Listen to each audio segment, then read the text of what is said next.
reason number 33 to get a Nissan. The cold. Because winter isn't done with us yet. Good thing the 2026 Nissan Rogue was built to conquer all conditions. With intelligent all-wheel drive, standard heated front seats, heated steering wheel, and heated mirrors, you can leave the worst of winter out in the cold. Lease the 2026 Nissan Rogue S starting at 0.4% for up to 36 months. Includes a 0.5% loyalty rebate for qualifying Nissan customers. Until March 2nd on approved credit. Conditions apply. Details at Nissan. All right, they say you can't fight City Hall. Well, maybe you can. Let's take a look at a couple of stories here involving some pushback from citizens and how the city reacted. First things first. Got to tell you the story here out of Ahuntsic-Cartierville, right? And the Claude Robillard Sports Complex. Now, the city recently decided that the 450 parking spots at Centre Claude Robillard, they would all be paid parking. And it resulted in some outrage, right? Think about it. Let's say you're an umpire in a baseball game. You're a referee at a hockey game, and you get paid $35, $40 to work a game. Now you got to pay parking, $11 in parking to park at Centre Claude Robillard. So people were upset. Lo and behold, City of Montreal announcing yesterday they're going to fix it. They're going to have 200 spots out of the 450 that will be free of charge for 2 hours, and some spaces will be free for 15 minutes. This will allow drop-offs, some of the things that they heard complaints. So at least a little bit of a walk back there in the Ahuntsic neighborhood. Now let's take you to another part of the city, to Villeray Saint-Michel Park Extension. The heart of that borough is where you'll find Project 45, a do-it-yourself skate park where skaters have honed their skills and built a vibrant community. But recent city redevelopment plans have skateboarders worried about losing their beloved space. Let's find out more. Sébastien Petit joins us. He got involved in building the skate park in 2011. He helped with construction. He poured concrete. Sébastien, welcome to the program. Hi, thank you. Welcome. What does this skate park mean to you? You were involved in the construction. I imagine it means a lot, but tell our listeners. Yeah, it means a lot to us because if we go back in 2010, 2011, when we started building P45, it wasn't glamorous for the city to build skate parks. It was really the skate park situation was really lacking. So when they moved the TAS from downtown, because they built the new library, so they moved the TAS up north near Papineau, where it is right now. They built an outdoor skate park in the back that was supposed to be open for everybody, but they kind of ran out of money. The project wasn't really nice, it wasn't really appropriate for skateboarding. Things were too high, stuff like that. So a bunch of skaters decided to get involved and decided to build stuff, raise the money, build stuff on their own. So that's when I joined. I joined a week after they started, and I've been there since. We've been money building the stuff that to skate, and an organic skate park in the sense that as the park grew, we saw how people were using the infrastructure, and decided as we were seeing how people were using, okay, we could add something there because we see that people tend to go in that direction and et cetera. So that it grew as the people were using it, and it's a really unique park because it was built by the skaters, so it's not a cookie cutter park.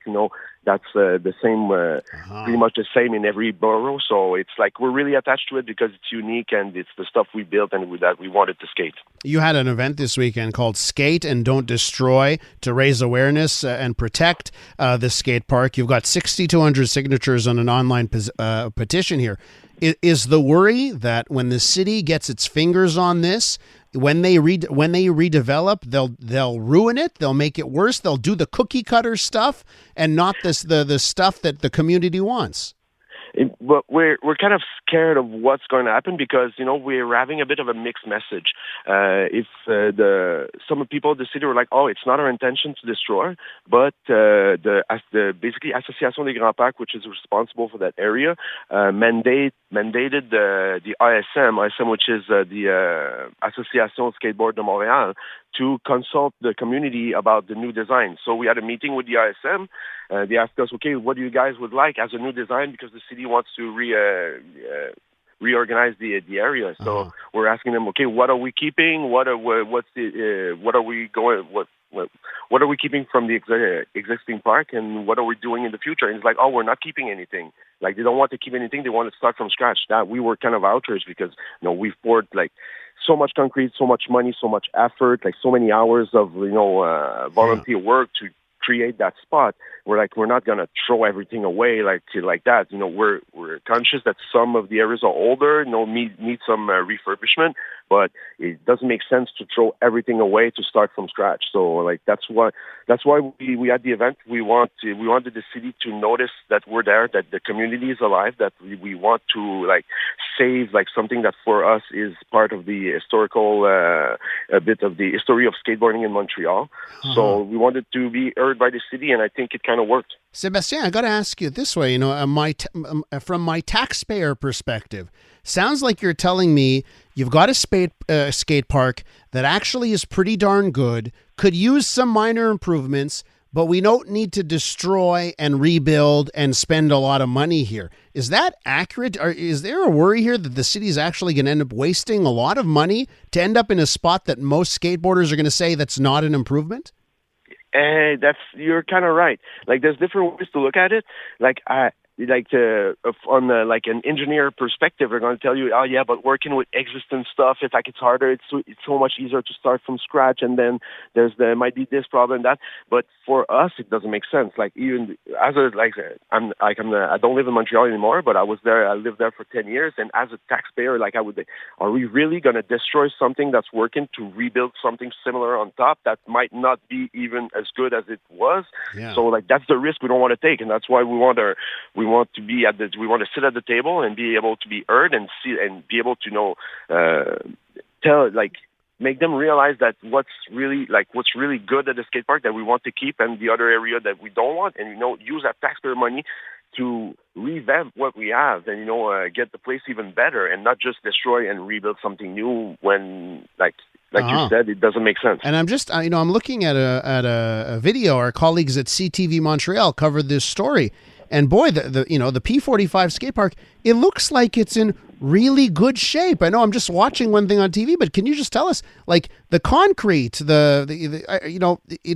looks like it's in good shape. Are my eyes deceiving me here? It's in really good shape. And what the thing is since it's a DIY, and it's all volunteers gathering money, we made sure to try to save as much concrete and as much material as we could.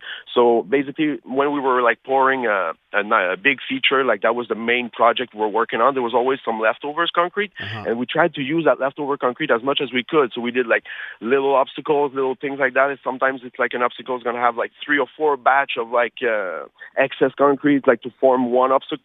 So ideal, but it's not it's not dangerous in any way. It's just it's not it's not an ideal thing, but it was in the spirit of trying to save as much as the material that we were paying for with our hard-earned money from people that are just trying to help our project. So that's in that obstacle, some obstacle older that it might not be the best, still skatable, still safe. There was a big safety concern raised by the city, but I wouldn't be worried to let anybody skate there. The safety concern for us, it's more some spots the asphalt is degrading and stuff like that. Okay, we could fix that. There's a little hole there, but it's nothing major, anything worse than any other skate park. Well, Sébastien, it sounds to me like we are at risk of losing character. The character of the city and that kind of thing. Yeah, exactly. Sébastien, listen, I got to leave it there. We got to run. Thanks for joining us and sharing the story. It was my pleasure. Thanks for having me. That's Sébastien Petit. He's fighting to keep the P45 skate park as is.